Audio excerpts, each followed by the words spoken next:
कि चौधरी परवर सिंह साले जब तक तेरा परिवार को बर्बाद नहीं कर दूंगा तब तक मैं अपने घर में कभी दीपक नहीं जलाऊंगा।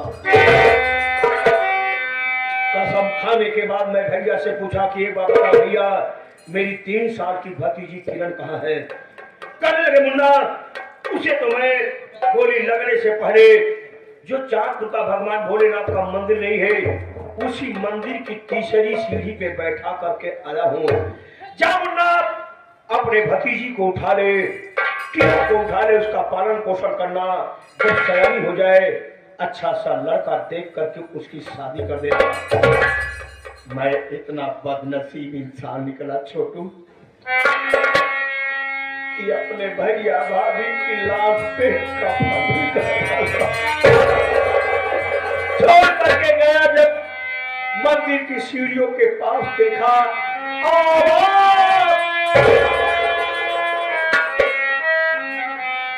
जबकि वहां मेरी 3 साल की भतीजी किरण नहीं थी छोटू। मैंने सोच लिया कि मेरी भतीजी को गायब करने वाला कोई और नहीं, यही साला चौधरी बलवंत सिंह है। क्योंकि अगर वहां से कोई जानवर उठाता तो कम से कम खून के छींटे वहां जरूर होते। इसी उम्मीद पर इसके यहाँ गुलामी कर रहा हूं कि हो ना हो कभी न कभी मेरी भतीजी का पता लग जाएगा, और मेरे भतीजी का पता लगा ना, इसको साले को आधा जमीन में गाड़ करके बम उड़ा दूंगा। और सुनो, इस कमीने साले दरिंदों को हर रोज इसके बिस्तर पर एक नई लड़की चाहिए, और वो लड़की ला करके मैं मजबूर इंसान देता हूँ। लेकिन इतना दिमाग लगाया हूँ, जिन लड़कियों को मैं उठाता हूँ सबसे पहले उनका नाम पूछता हूँ। वो इसलिए छोटू कि जिन लड़कियों को मैं इसके बिस्तर पर फेंक रहा हूँ उसमें से मेरी भतीजी कोई खीरत न चली। यही मेरी कहानी है छोटू। और एक बात सुन ले बेटा, अगर गद्दारी किया, चौधरी बलवंत सिंह से बताया तो छटवा हिंदुस्तान क्या पूरे वर्ल्ड की जमीन तुम्हें भागने के लिए कम पड़ जाएगी। वाकई में बाबू साहब आपकी कहानी बहुत दर्दनाक है। आज मैंने आपका दिल दुखाया है, और हो सके तो मुझे आप माफ कर देना। और आज से मैं कसम खाता हूँ, रहेंगे तो साथ रहेंगे और मरेंगे तो साथ मरेंगे। तो ठीक है छोटू, और आज मैं आपसे वादा करता हूँ कि ये बात चौधरी के कानों तक कभी पहुँचने नहीं दूंगा। तो ठीक है छोटू, आज से हमारा तुम्हारा मकसद होगा चौधरी बलवंत सिंह की बर्बादी। मेरे राइफल चलते हैं चाँदपुर अर्जुनवा के।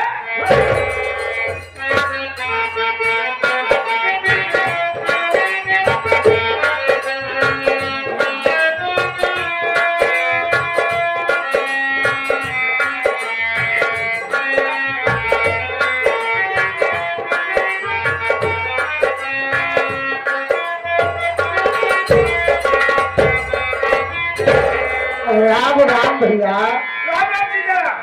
भैया हम आपको जानता हूँ और पहचानता हूँ। भैया भाभी लोग ना जानते हैं और ना पहचानते हैं। आप आए हैं सभी भाइयों से अपना परिचय बता दें। अच्छी बात है। हाँ, सबसे पहले माननीय भाई साहब पीढ़ी के मालिक, ग्राम इस मेला के कमेटी के सभी पदाधिकारी एवं कार्यकर्ता, दूर दराज से संगीत कला के प्रेमियों को मैं अपनी तरफ से और अपनी पार्टी की तरफ से नमस्कार और प्रणाम करता हूँ। आज आप सब मेरे संगीती बच्चे हैं।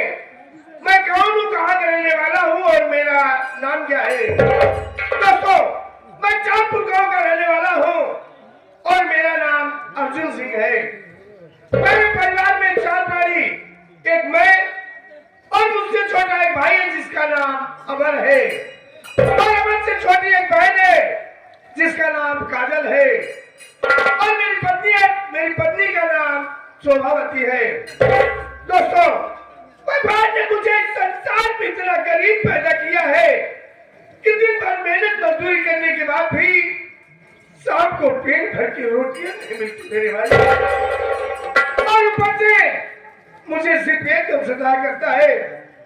जब मेरे माता पिता जिंदा थे तो एक बार मेरी माँ बहुत जोरों से बीमार पड़ी और माँ का इलाज कराने के लिए बाबूजी के पास पूरी कौड़ी नहीं था और मजबूर होकर के चौधरी बलवंत सिंह के यहाँ अपना ये मकान गिरवी रखकर 10,000 रुपए कर्ज लाए थे और आज तक मैं चौधरी साहब का कर्जा अदा नहीं कर सका। यही सोचकर मेरी आंखों में आंसू आ जाते हैं कि अगर किसी दिन चौधरी साहब दरवाजे पर आ गए और मकान खाली कराने लगेंगे तो मैं अपने भाई बहनों को लेकर के कहाँ जाऊंगा। सीताराम भैया मेरे भाई अमर बहन काजल को बुला दो। आज मैं उनसे अपने दिल की बात कहना चाहता हूँ। हाँ हेलो भैया, चाय वाले कल्लू चाय वाले भैया आप आए और हमारे सभी कमेटी वालों को चाय पिलाए। हमारे भाई साहब बीड़ी वाले की तरफ से आप यहाँ पर चाय दे सको भैया। हेलो हेलो भैया और बहन आइए, बड़े भैया याद करें। हेलो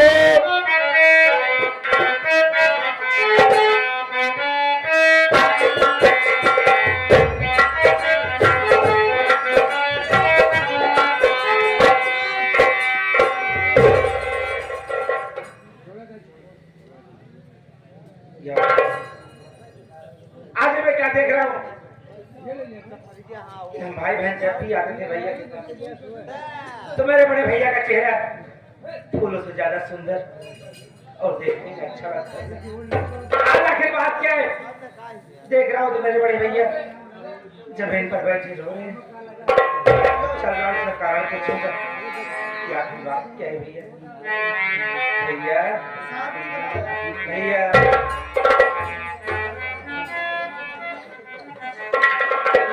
भैया मैं आपसे कुछ पूछना चाहता हूँ। भैया मेरे भाई क्या पूछना चाहते हैं? मेरी बात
तुम्हारा बता दो भाई।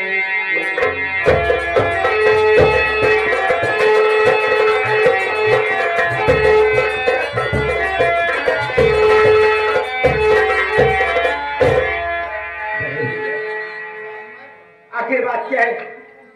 आज हमको और बहनों को आप बुलवाए, कोई बात है भैया? बोलिए ना भैया, आखिर आप क्यों क्यों रहे हैं? अमर मेरे भाई, मुद्दतों से मैंने अपने दिल में एक राज छुपा रखा है। भाई बताने के लिए मैंने आज तुम दोनों को अपने पास बुलाया है। ऐसा रह भैया, मेरी बात सुनो मेरे भाई।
समाजवादी पार्टी नेताजी सिंह को देखते हुए मुझे अमर मेरे भाई, सच तुझे कि जो अपनी बहन काजल है ये अपनी सगी बहन नहीं है मेरे भाई। एक बात, एक समय की बात है, बाबूजी जब जिंदा थे तो गांव के बाहर तालाब के पास जो शिव जी का मंदिर है उसी में रोज पूजा करने जाते थे। और वो दिवाली की रात थी, बाबूजी उस दिन भी पूजा करने गए और जब मंदिर पहुंचे तो उन्होंने देखा कि एक 3 साल की मासूम बच्ची मंदिर की सीढ़ियों पर बैठ करके रो रही थी। और बाबूजी मंदिर पहुंचे, उन्होंने पूजा किया और काफी देर तक मंदिर की सीढ़ियों पर बैठ करके इंतजार किया। जब कोई नहीं आया तो बाबूजी उस मासूम बच्ची को गोद में उठाए और ला करके मेरी झोली में डाल दिया मेरे भाई। और मुझसे कहा, बेटा अर्जुन इसे अपनी बहन की तरह पालना, इसका पालन पोषण करना, और जब ये सयानी हो जाए तो कोई अच्छा सा लड़का देखकर इसकी शादी कर देना। मैंने देखा उस मासूम बच्ची के हाथ में किरण लिखा था। मैंने सोचा हो न हो इसकी जान को कोई खतरा होगा, इसलिए मैंने उसका नाम किरण से काजल रख दिया मेरे भाई। और एक बात कह रहे, आज तक तुम्हें मैंने नहीं बताया, जब माता पिता जिंदा थे एक बार माँ बहुत जोरों से बीमार पड़ी और माँ का इलाज कराने के लिए बापूजी के पास पूरी कौड़ी नहीं था। तो मजबूर होकर के चौधरी बलवंत सिंह क्या अपना ये मकान गिरवी रख करके 10,000 रुपए कर दिया। और आज तक हम चौधरी का कर्जा अदा नहीं कर सके। यही सोचकर मेरी आंखों में आंसू आ जाते हैं। अगर किसी दिन चौधरी साहब दरवाजे पर आ गए और अपना ये मकान खाली कराने लगेंगे तो मैं तुम सबको लेकर के कहाँ जाऊंगा? यही राज बताने के लिए मैंने तुम सबको अपने पास बुलाया है। लेकिन भैया आज आपने यह राज बता करके अच्छा नहीं किया है। मेरी बात सुनो भैया। बोलो बहन, क्या कहना चाहती हो?